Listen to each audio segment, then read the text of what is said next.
The Treasure in the Forest by H.G. Wells.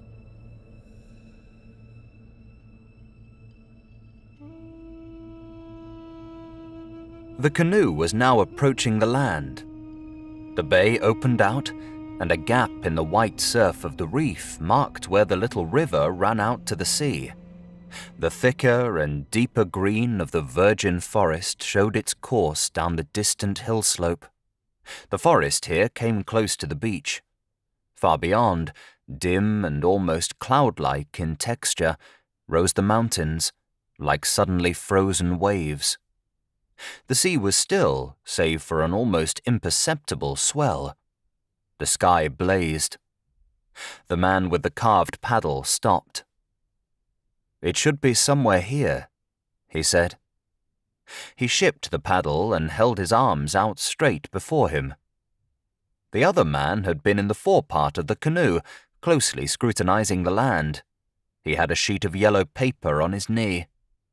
"Come and look at this, Evans," he said. Both men spoke in low tones, and their lips were hard and dry.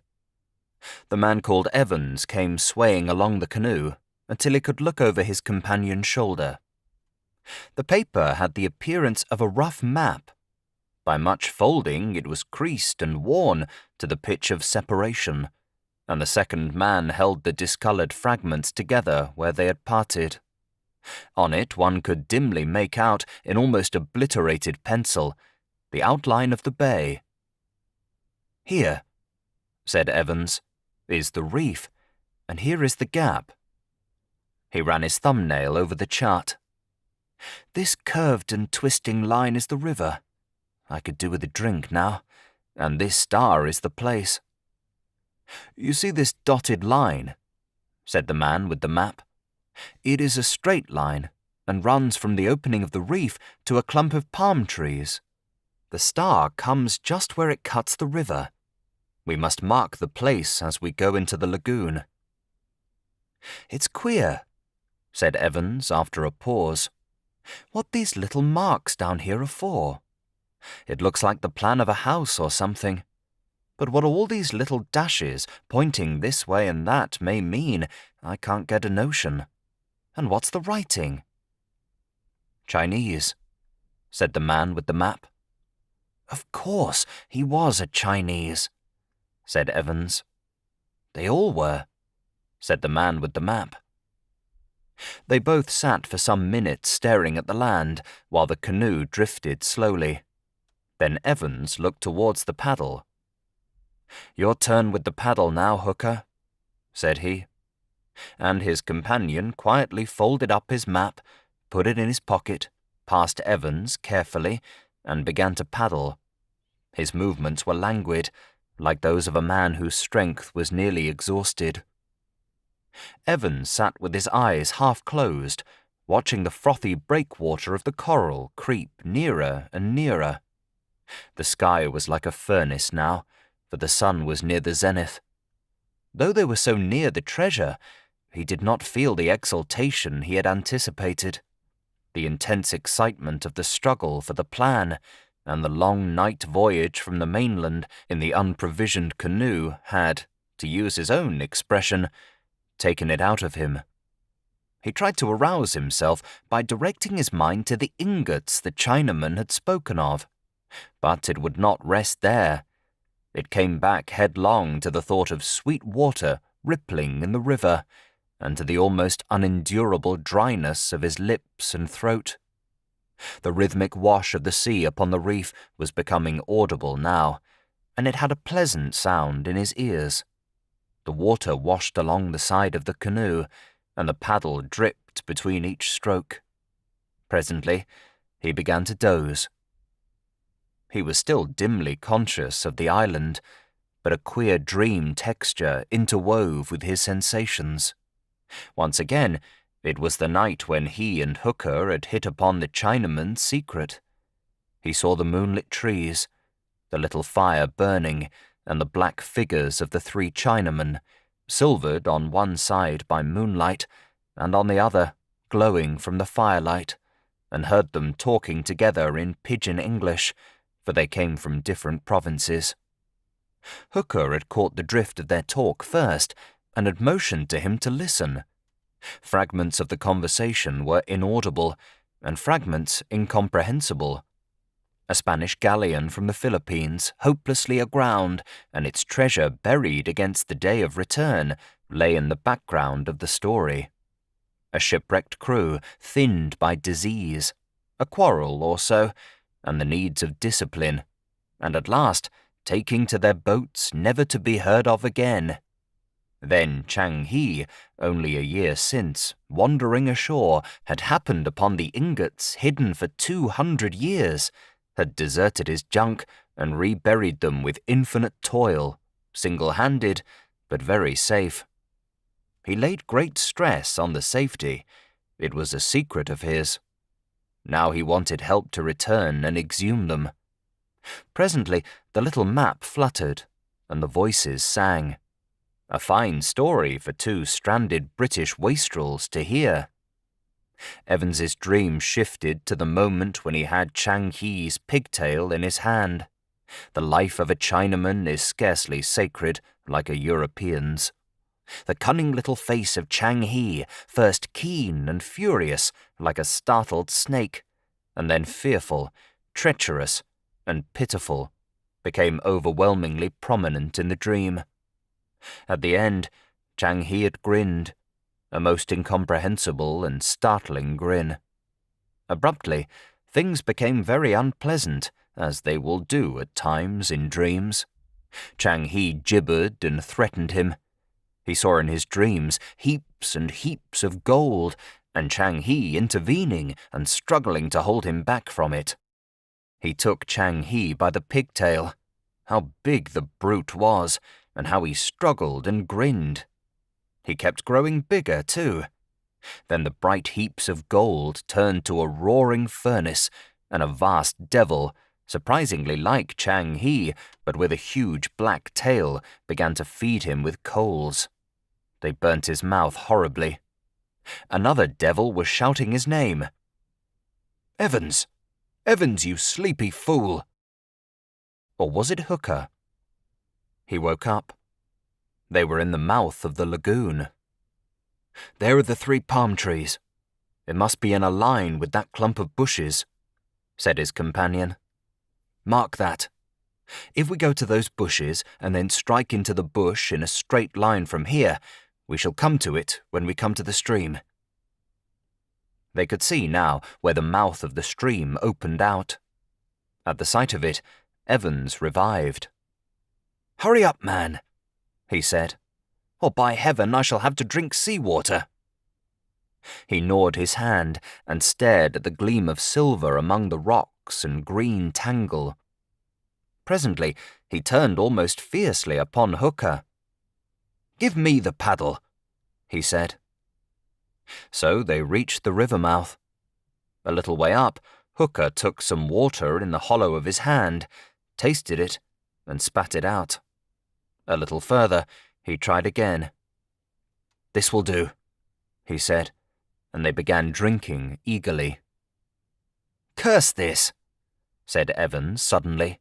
"It's too slow." And leaning dangerously over the forepart of the canoe, he began to suck up the water with his lips. Presently, they made an end of drinking, and running the canoe into a little creek, were about to land among the thick growth that overhung the water. "We shall have to scramble through this to the beach to find our bushes and get the line to the place," said Evans. "We had better paddle round," said Hooker. So they pushed out again into the river and paddled back down it to the sea, and along the shore to the place where the clump of bushes grew. Here they landed, pulled the light canoe far up the beach, and then went up towards the edge of the jungle, until they could see the opening of the reef and the bushes in a straight line. Evans had taken a native implement out of the canoe. It was L-shaped, and the transverse piece was armed with polished stone. Hooker carried the paddle. "It is straight now in this direction," said he. "We must push through this till we strike the stream. Then we must prospect." They pushed through a close tangle of reeds, broad fronds and young trees, and at first it was toilsome going. But very speedily the trees became larger, and the ground beneath them opened out. The blaze of the sunlight was replaced by insensible degrees by cool shadow. The trees became at last vast pillars that rose up to a canopy of greenery far overhead. Dim white flowers hung from their stems, and ropey creepers swung from tree to tree. The shadow deepened. On the ground, blotched fungi and a red-brown incrustation became frequent. Evans shivered. "It seems almost cold here after the blaze outside." "I hope we are keeping to the straight," said Hooker. Presently they saw, far ahead, a gap in the sombre darkness where white shafts of hot sunlight smote into the forest. There also was brilliant green undergrowth and coloured flowers. Then they heard the rush of water. "Here is the river. We should be close to it now," said Hooker. The vegetation was thick by the riverbank.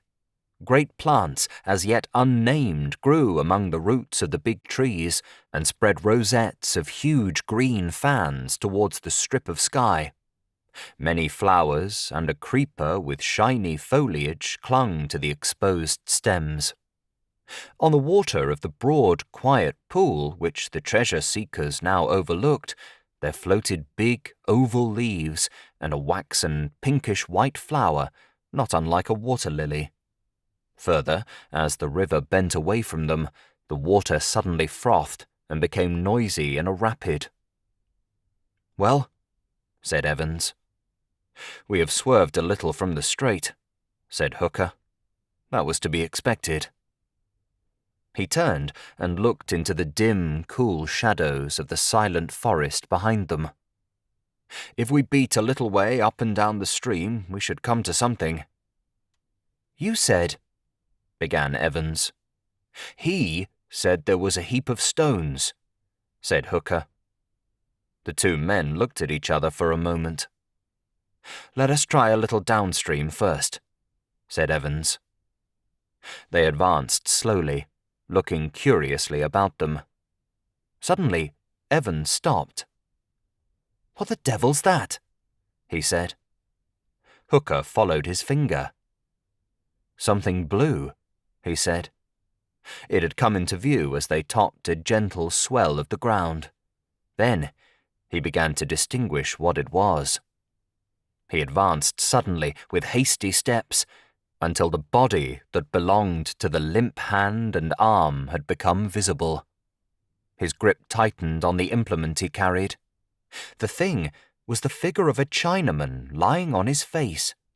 The abandon of the pose was unmistakable. The two men drew closer together and stood staring silently at this ominous dead body. It lay in a clear space among the trees. Nearby was a spade, after the Chinese pattern, and further off lay a scattered heap of stones, close to a freshly dug hole. "Somebody has been here before," said Hooker, clearing his throat. Then suddenly Evans began to swear and rave and stamp upon the ground. Hooker turned white, but said nothing. He advanced towards the prostrate body. He saw the neck was puffed and purple, and the hands and ankles swollen. "Pah!" he said, and suddenly turned away and went towards the excavation. He gave a cry of surprise. He shouted to Evans, who was following him slowly. "You fool! It's all right. It's here still." Then he turned again and looked at the dead Chinaman, and then again at the hole. Evans hurried to the hole. Already half exposed by the ill-fated wretch beside them lay a number of dull yellow bars. He bent down in the hole and, clearing off the soil with his bare hands, hastily pulled one of the heavy masses out. As he did so, a little thorn pricked his hand. He pulled the delicate spike out with his fingers and lifted the ingot. Only gold or lead could weigh like this, he said exultantly. Hooker was still looking at the dead Chinaman. He was puzzled. He stole a march on his friends, he said at last. He came here alone, and some poisonous snake has killed him. I wonder how he found the place. Evans stood with the ingot in his hands. What did a dead Chinaman signify? We shall have to take this stuff to the mainland piecemeal and bury it there for a while. How shall we get it to the canoe? He took his jacket off and spread it on the ground and flung 2 or 3 ingots into it. Presently, he found that another little thorn had punctured his skin. This is as much as we can carry, said he. Then suddenly, with a queer rush of irritation, What are you staring at? Hooker turned to him. I can't stand him. He nodded towards the corpse. It's so like. Rubbish, said Evans. All Chinamen are alike. Hooker looked into his face. I'm going to bury that, anyhow, before I lend a hand with this stuff. Don't be a fool, Hooker, said Evans. Let that mass of corruption bide. Hooker hesitated, and then his eye went carefully over the brown soil about them. It scares me somehow, he said. The thing is, said Evans, what to do with these ingots? Shall we rebury them over here or take them across the strait in the canoe? Hooker thought.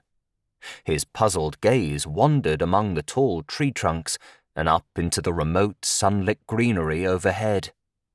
He shivered again as his eye rested upon the blue figure of the Chinaman. He stared searchingly among the grey depths between the trees. What's come to you, Hooker? Said Evans. Have you lost your wits? Let's get the gold out of this place anyhow, said Hooker. He took the ends of the collar of the coat in his hands, and Evans took the opposite corners, and they lifted the mass. Which way? Said Evans. To the canoe? It's queer, said Evans, when they had advanced only a few steps. But my arms ache still with that paddling. Curse it, he said. But they ache. I must rest. They let the coat down. Evans's face was white, and little drops of sweat stood out upon his forehead. It's stuffy somehow in this forest.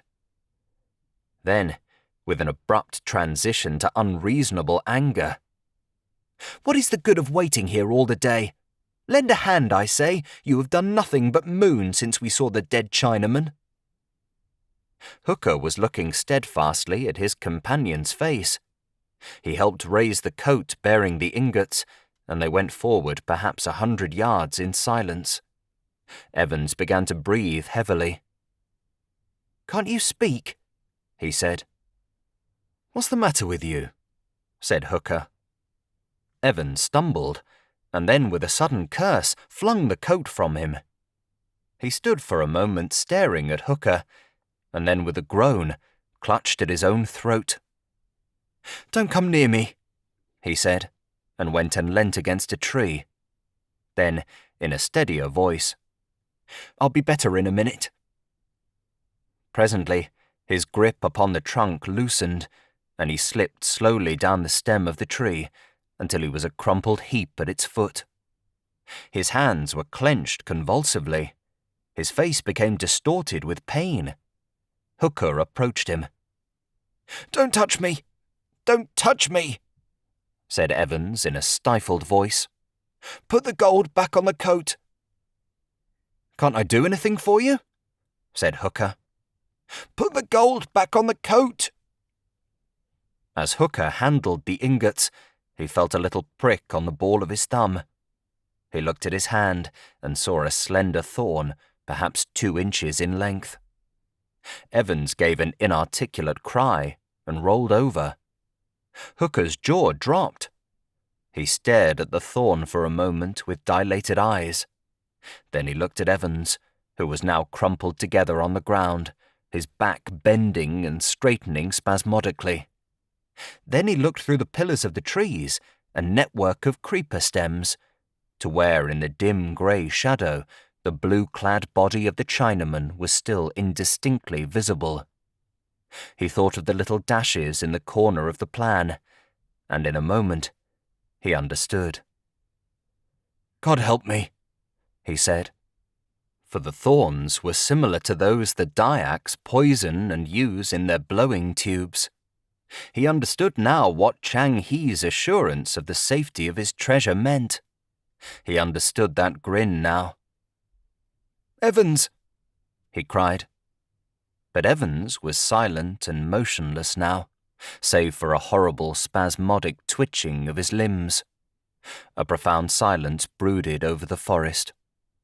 Then Hooker began to suck furiously at the little pink spot on the ball of his thumb, sucking for dear life. Presently, he felt a strange aching pain in his arms and shoulders, and his fingers seemed difficult to bend. Then he knew that sucking was no good. Abruptly he stopped, and sitting down by the pile of ingots and resting his chin upon his hands and his elbows upon his knees, stared at the distorted but still stirring body of his companion. Chang He's grin came in his mind again. The dull pain spread towards his throat and grew slowly in intensity. Far above him, a faint breeze stirred the greenery, and the white petals of some unknown flower came floating down through the gloom.